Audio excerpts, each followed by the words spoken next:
রোগী কল্যাণ সমিতির তরফ থেকে স্পষ্টত বলা হচ্ছে, সুদীপ্ত রায় তিনিও জানিয়েছেন যে এই যে হাসপাতাল চত্বর অর্থাৎ আর জি কর মেডিকেল কলেজ হাসপাতাল, তার বাঁদিকের ছবিটা দেখলে কিন্তু বোঝা যাবে যে সম্পূর্ণভাবে ব্যারিকেড হয়ে রয়েছে মেন গেট, পুলিশ পোস্টিং রয়েছে। এটার পেছনে কারণ একটাই যে গতকাল দফায় দফায় এখানে যে বিক্ষোভ হয়েছে, বাইরে থেকে বিক্ষোভ করতেও অনেকে এসছেন এই প্রতিবাদ জানিয়ে।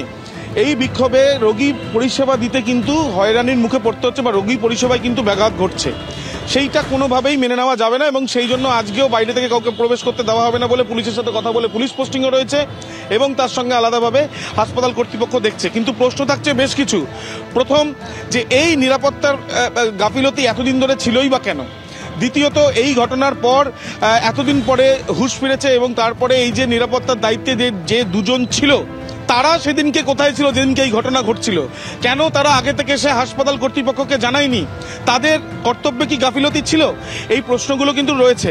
অন্যদিকে পুলিশের তরফ থেকে যাকে গ্রেপ্তার করা হয়েছে তার কে জিজ্ঞাসাবাদের প্রক্রিয়া চলছে এবং তার যে ভূমিকা সেটা বেশ কিছু তথ্য প্রমাণ ইতিমধ্যে পাওয়া গিয়েছে। তার জামা, তার বারমুডা এবং তার জুতো সেগুলো সিজ করা হয়েছে, এমনটাও জানা যাচ্ছে। ডিএনএ স্যাম্পল যেটা কালেক্ট করা হয়েছে সেগুলো পরীক্ষা করা হবে। এই ঘটনায় চিকিৎসকদের একটা চিকিৎসক মহল বা চিকিৎসকদের বড় অংশ তারা কিন্তু প্রশ্ন তুলছেন যে একজনের পক্ষে কি এটা করা সম্ভব? যদিও পুলিশের সূত্র থেকে যেটা আমরা জানতে পারছি, তারা এই অভিযুক্তকে জিজ্ঞাসাবাদের সঙ্গে সঙ্গে পারিপার্শ্বিক তথ্য প্রমাণ সংগ্রহ করে নিশ্চিতভাবে জানার চেষ্টা চালাচ্ছেন এই ঘটনায় কি সঞ্জয় একাই রয়েছে নাকি পেছনে অন্য আর কেউ রয়েছে।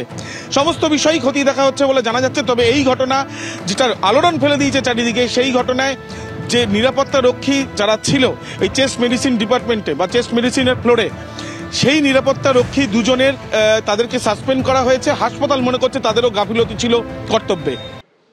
চিকিৎসক খুনের পর প্রশ্নের মুখে আর.জি. কর মেডিকেল কলেজ হাসপাতালের নিরাপত্তা আর চাপের মুখে দুই চুক্তিভিত্তিক নিরাপত্তা রক্ষীকে সাসপেন্ড করা হলো। ঘটনার দিন রাতে দায়িত্বে ছিলেন এই দুই চুক্তিভিত্তিক নিরাপত্তা রক্ষী। বিস্তারিত জানতে সরাসরি চলে যাব আমাদের প্রতিনিধি আবির দত্তের কাছে। আবির, দেখো, একেবারেই যে প্রশ্ন বারবার উঠছিল যে নিরাপত্তায় কতটা ফাঁক রয়েছে এবং যার জন্য এই ধরনের ঘটনা ঘটার পরও যেখান থেকে যা তথ্যসূত্র বা তথ্য প্রমাণ পাওয়া দরকার ছিল সেগুলো পাওয়া যাচ্ছিল না। এবং এই যে নিরাপত্তা রক্ষী থাকা সত্ত্বেও এই ঘটনা ঘটলো কেন, সেই নিয়ে প্রশ্ন সব মহল থেকে উঠছিল। ইতিমধ্যে যেটা জানা যাচ্ছে যে আর.জি. কর মেডিকেল কলেজ হাসপাতালের চেস্ট মেডিসিন ডিপার্টমেন্টে যেখানে এই ঘটনা ঘটেছে, সেই ডিপার্টমেন্টে ওই দিন যেদিনকে এই ঘটনা ঘটে সেদিনকে নিরাপত্তার দায়িত্বে থাকা দুজন কন্ট্রাকচুয়াল স্টাফ তাদেরকে সাসপেন্ড করা হলো। হাসপাতালের তরফ থেকে তাদেরকে সাসপেন্ড করা হয়েছে।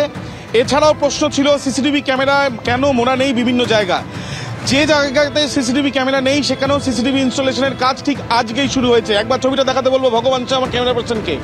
আর.জি. কর মেডিকেল কলেজ হাসপাতালে সিসিটিভি ক্যামেরা নিয়ে একটা প্রশ্ন বারবার করে উঠেছে এবং এই যে সিসিটিভি ক্যামেরা নিয়ে যে প্রশ্ন উঠেছে, সেই সিসিটিভি ক্যামেরার ক্ষেত্রে চেস্ট মেডিসিন ডিপার্টমেন্টে যেখানে যেখানে সিসিটিভি ক্যামেরা ছিল না সেখানে সিসিটিভি লাগানোর প্রক্রিয়া শুরু হয়েছে। যে সিসিটিভি ক্যামেরাগুলো অকেজো অবস্থায় রয়েছে সেগুলো রিপেয়ারিংয়ের প্রক্রিয়া শুরু হয়েছে এবং তার সঙ্গে অন্যান্য ডিপার্টমেন্টের তরফ থেকেও রিকুইজিশন বা তাদের তরফ থেকেও আবেদনপত্র জমা পড়েছে এবং তারাও সেখানে নিরাপত্তা সংক্রান্ত বিষয় নিয়ে বেশ কিছু জায়গাতে উদ্বিগ্ন এবং তারা কর্তৃপক্ষকে জানানোর পর সেগুলোতেও কিন্তু ব্যবস্থা নেওয়ার প্রক্রিয়া শুরু হয়েছে বলে জানা যাচ্ছে সরকারিভাবে।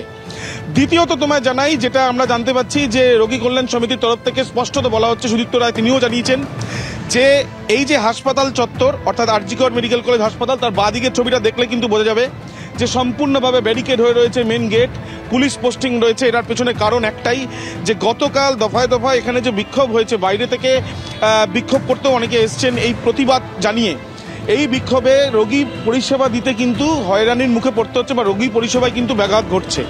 সেইটা কোনোভাবেই মেনে নেওয়া যাবে না এবং সেই জন্য আজকেও বাইরে থেকে কাউকে প্রবেশ করতে দেওয়া হবে না বলে পুলিশের সাথে কথা বলে পুলিশ পোস্টিংও রয়েছে এবং তার সঙ্গে আলাদাভাবে হাসপাতাল কর্তৃপক্ষ দেখছে। কিন্তু প্রশ্ন থাকছে বেশ কিছু। প্রথম, যে এই নিরাপত্তার গাফিলতি এতদিন ধরে ছিলই বা কেন?